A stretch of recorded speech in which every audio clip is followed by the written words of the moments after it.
In my heart and mind, I always return to Atlantic Island Park.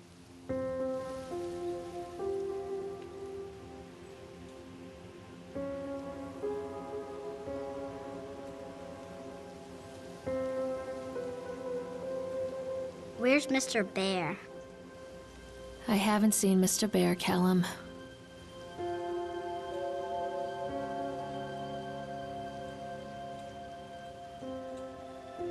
Stay in the car. I'll go and ask information.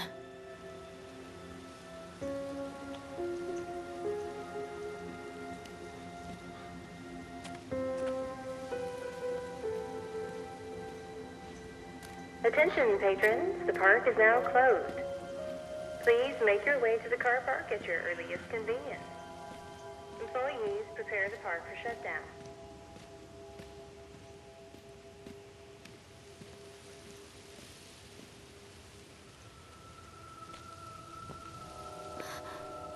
What?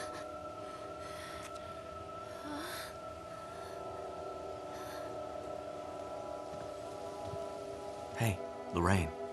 Lorraine! Don't blame yourself, Lorraine. People lose things all the time. Take a deep breath and think about the last place you saw your son's teddy bear. Hey, stop!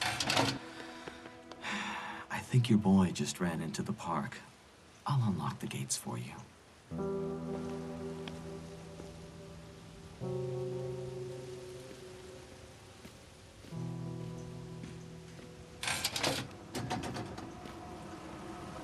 Wait for Mommy, Callum! Over here! There's something special about the entrance to an amusement park. A line drawn between the real world and the world of whimsy within. On this side, the apathy of our everyday lives. And on the other, anything we might dare to dream. It's no wonder Callum ran back inside. I wouldn't want to leave either. Attention, employees. The park is now closed. Have a safe journey home.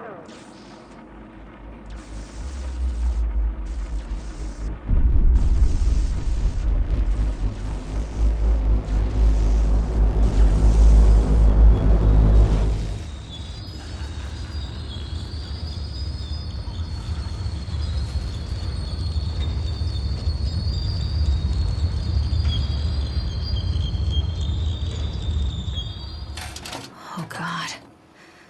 The park. What happened here? Come back! You can't catch me.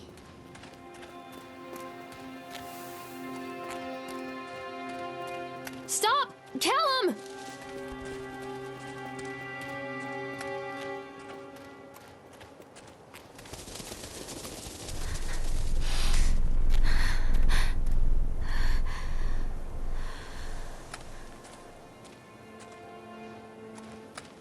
Callum!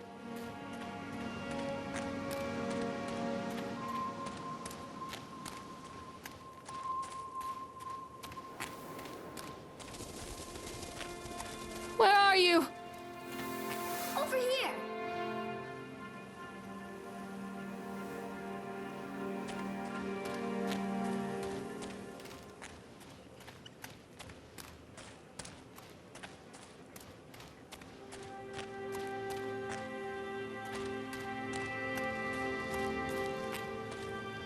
Callum, tell Mommy where you are. Come on, Callum, Mommy. stay where you are!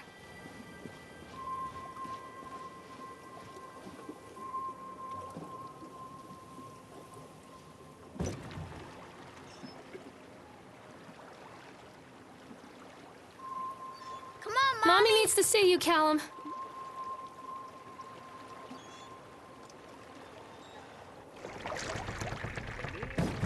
Callum! Where did you go?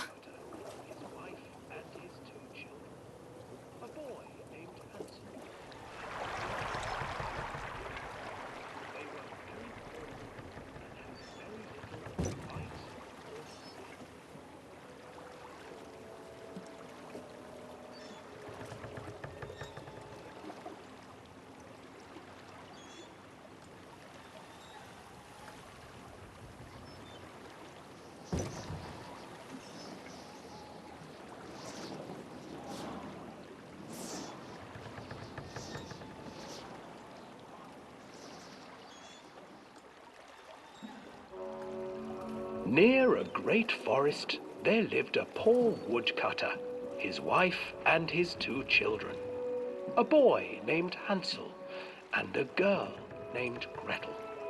They were very poor and had very little to bite or sup.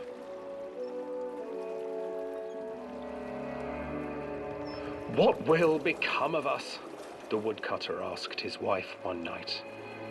"I tell you what, husband, we will take the children into the thickest part of the forest tomorrow and abandon them there." "No, my wife, I cannot do that," said the man. "Then we will all 4 starve, you fool." Hansel and Gretel overheard their parents talking, and Gretel began to weep. "Do not fret, Gretel," Hansel said. He crept out of the hut and gathered white stones from the ground to fill his pockets.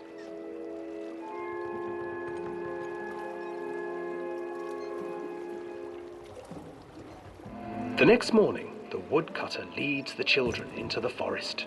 Before they leave, their mother gives them a slice of bread and warns them that they will get no more food that day. Clever Hansel leaves a trail of white stones behind them as they pass into the woods. When their father leaves them, the children wait a while, then follow the trail back to their parents' house. After receiving a thorough scolding from their parents for getting lost in the woods, the children are sent to bed without any supper. Hansel tried to sneak out and collect more white stones, but found that the door was locked. "Tomorrow I will take them into the woods myself," the wife told the woodcutter. In the morning, their mother gave them a slice of bread and led them deep into the forest once again.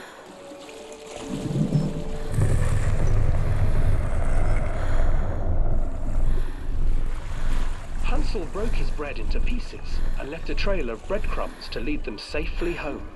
But hungry-eyed birds snatched up the breadcrumbs and his trail was destroyed. Callum, where did you go? Abandoned by their parents and unable to find the trail home, the children wandered in the forest for 3 days.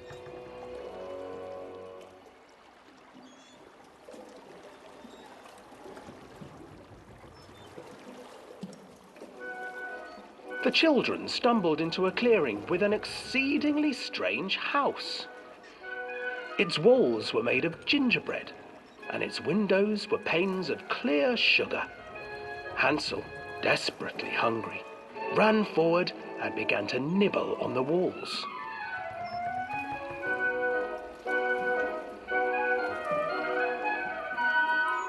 "Nibble, nibble, little mouse. Who is nibbling at my house?" An old woman emerged from the house, sniffing the air and peering around with cloudy eyes. "Oh, you dear children, who brought you here? Just come in and stay with me. No harm will come to you." But Hansel and Gretel stayed back, for the old woman reminded them of their cruel mother. "Come, children, don't be afraid. I have something for you." The old woman offered them 2 enormous lollipops. The children took them and began to eat. "You see, nothing to fear here. Come inside," the old woman urged, and the children, still licking their sweets, followed.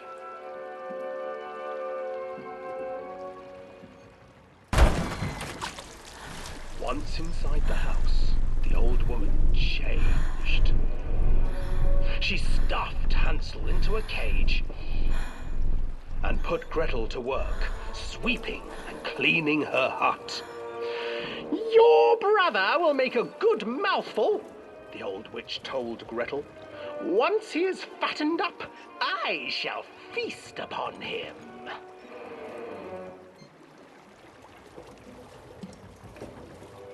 Time passed, and poor Hansel refused to eat, fearing the day that the witch would eat him. The witch, for her part, grew impatient. "Today I will cook and eat your brother, Gretel. Climb inside and light the oven." But Gretel pretended not to understand. "I do not know how. Where is the opening?" "Fool," the old witch said. "The opening is here." And she moved to show Gretel. Seizing her courage, brave Gretel gave the witch a shove, and the old crone tumbled forward into the oven. Gretel slid a large iron bolt over the door to the oven. Gretel freed her brother Hansel, and together they lit a fire beneath the oven. And though she screamed and begged, the children sat by the oven until her screams had stilled, and the witch was cooked. And then, because even children can't survive on sweets, they divided up the body of the old witch and ate her.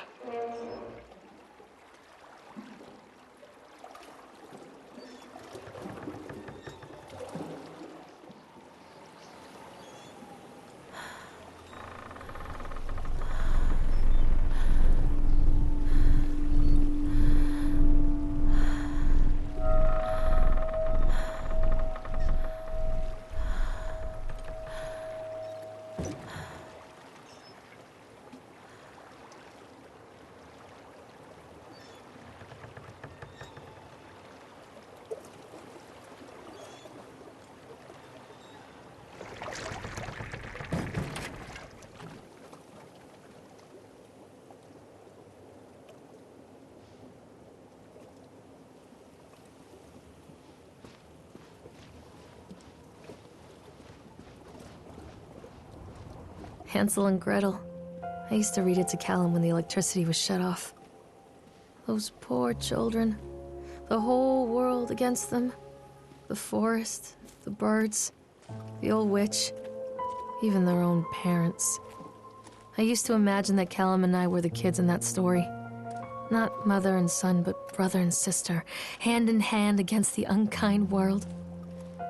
We were always hungry, looking for our own house made of candy. Looking for the sweetness that could take the pain away. Hunger leads people to desperate, terrible places where the tree branches reach like claws.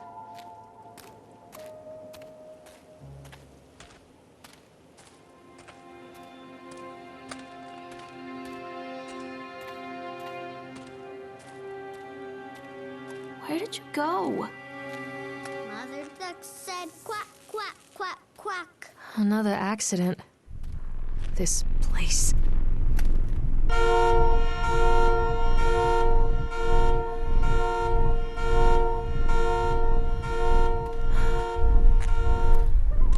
Don't be afraid.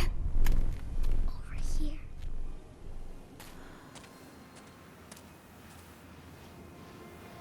Where are you, Callum?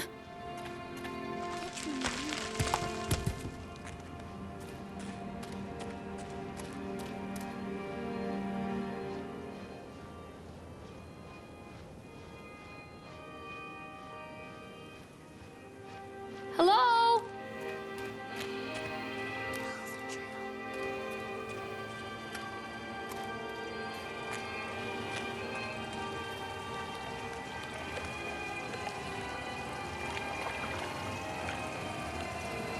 This old thing used to make the blood run to my head. Make me dizzy.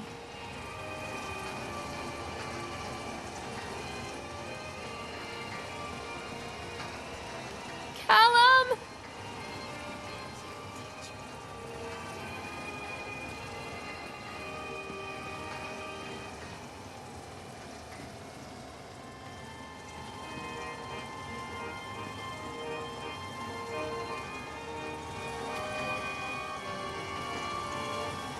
I can't get on while it's moving.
Treachery hides in thoughts.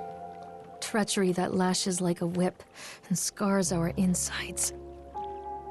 The first time I saw Callum, my thoughts betrayed me. I looked down at this wrinkled, red, bawling thing and I thought, is that it?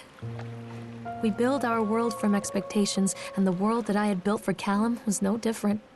He was so real, so there, and so far from my expectations. And they shattered, and as they fell in pieces, that one treacherous thought became a...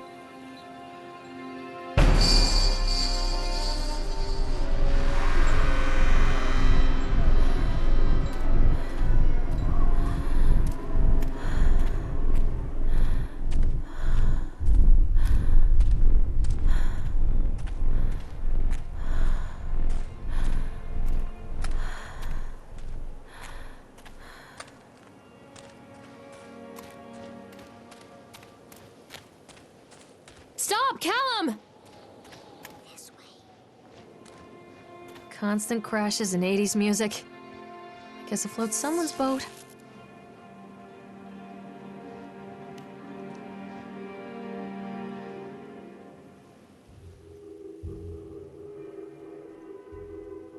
No, please no. Stop! Stop, Doctor! Stop it, please!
It's a matter of public record that I am a failure as a mother. Once, when Callum was very small, I left him asleep in the car while I ran an errand. Don't even remember what it was. When I came back, the sheriff was standing next to the car, watching my boy through the window. I didn't like what I saw in his eyes. Judgment. He wrote me the ticket without saying a word, just the scratch of his pen on the notepad. When he gave it to me, our eyes met. I know what you're going through. My daughter, Helen, she just gets some help. Help was a bolt of lightning. Help was 1,000 volts surging through my veins. Help is agony. I'd rather die. I wanted to scream. I'd rather you pulled your gun and shot me. But instead my mouth said, yes, Sheriff.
People come into your life for a reason.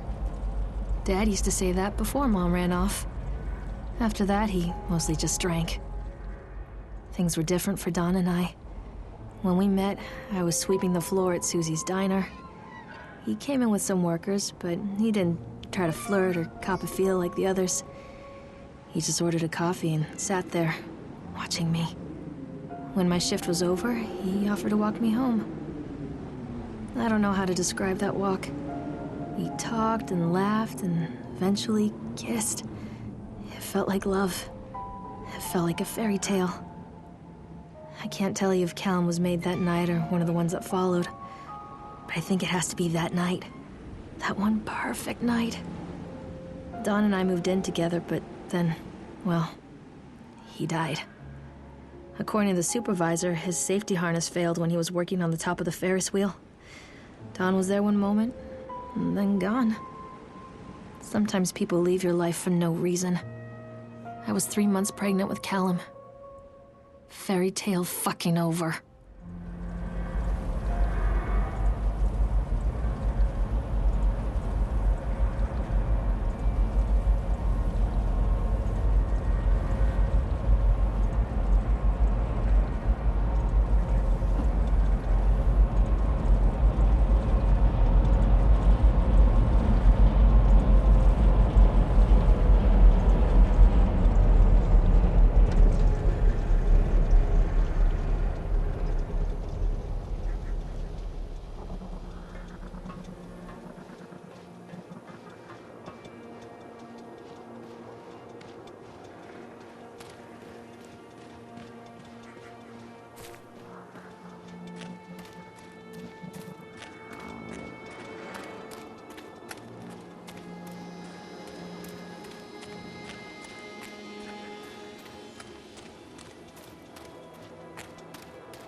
Callum, where did you go?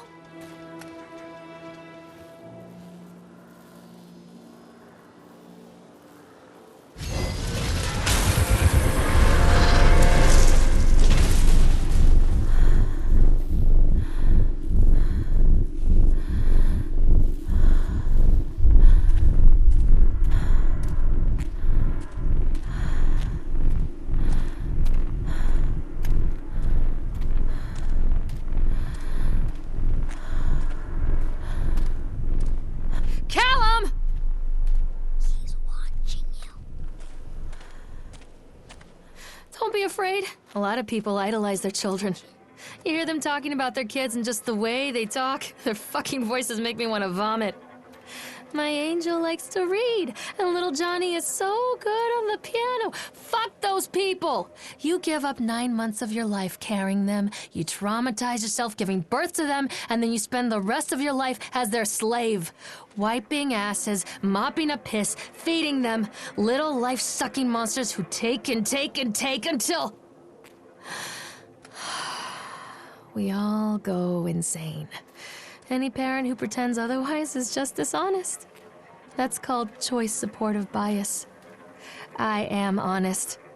Callum really grinds my gears, and he owes me everything. Everything. It'd serve the little fuck right if I just abandoned him. Stay where you are! I always wanted to ride this one. Never got around to do it before.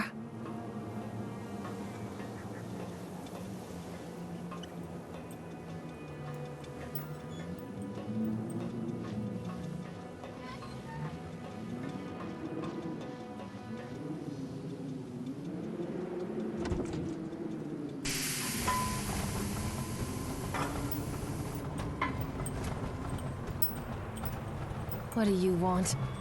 We need to talk about Callum. What do you mean? What have you done to him? That's insulting. You and your boy are everything that this place doesn't want. The antithesis of what we stand for. Where is Callum? The poor child. He tried so hard to do what he was taught. He even left you a trail of breadcrumbs. But the park is just so hungry. hungry. Tell me where my son is. The witch has him now. Has both of you. No happy ending here, I'm afraid. Just leave me alone. Fool. You always were.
Come back!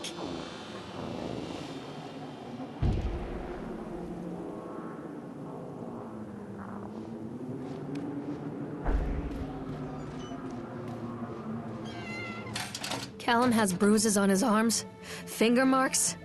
Someone has been hurting him. I've asked him, demanded really, to know where he got the marks. But he doesn't want to answer me. Something has scared him into silence. He doesn't dare talk. He's been changing too. Something sinister lurks in the darkness behind his eyes. I catch him staring at me at odd moments. In the night, he tosses and turns and cries out words that I cannot understand. When I try to soothe him, he snaps and bites at my fingers. I think he wants to talk to me. I think he wants to tell me. But they are watching him every minute of every day. They are whispering to him in his sleep, changing him. They are taking my baby away from me. I can save him. And there will be pain. But I love him, and in the end, he will understand why.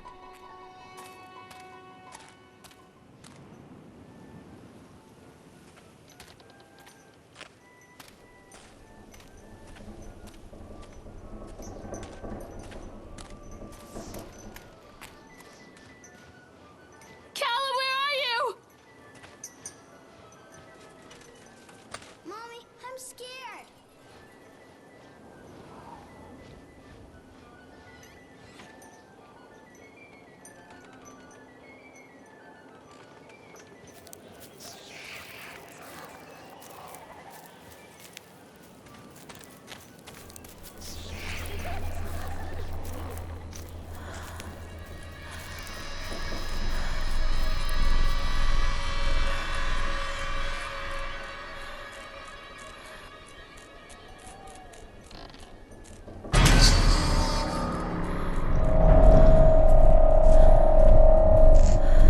Callum?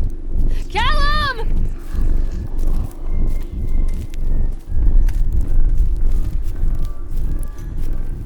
I'm not playing anymore, Callum!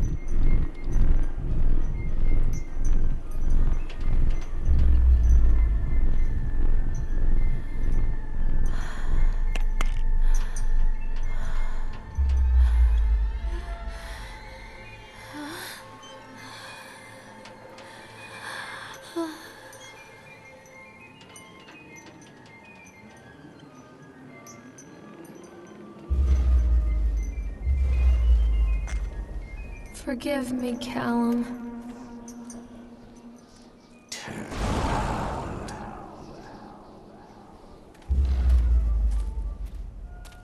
Don't leave me here, Callum.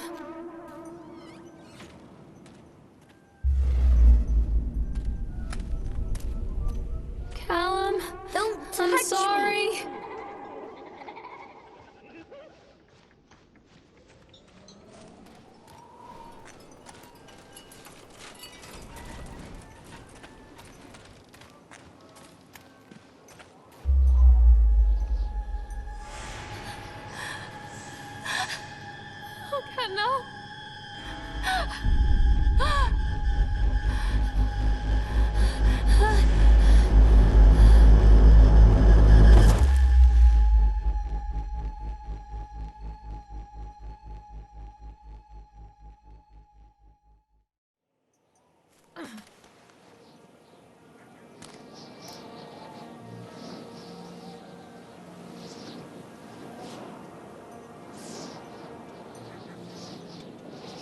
park is a collage of contradictions all of its own. Millions of people die every year in car crashes, and the park has little cars designed specifically to simulate that action. Hear the children scream with joy. In the sideshow alley, you can walk away with 15 cents worth of mass-produced Chinese teddy bears while a grinning carny pockets your hard-earned $5. And what secrets lie beneath the sullen waters of the lake? The tears of jilted lovers, the soiled condoms of illicit affairs, the clotted blood of the lonely suicide. And the face of the witch looms over it all. I've always despised her toothy grin and warty nose. I hate that sparkle in her weathered, watchful eyes. I think Callum is waiting for me. Inside.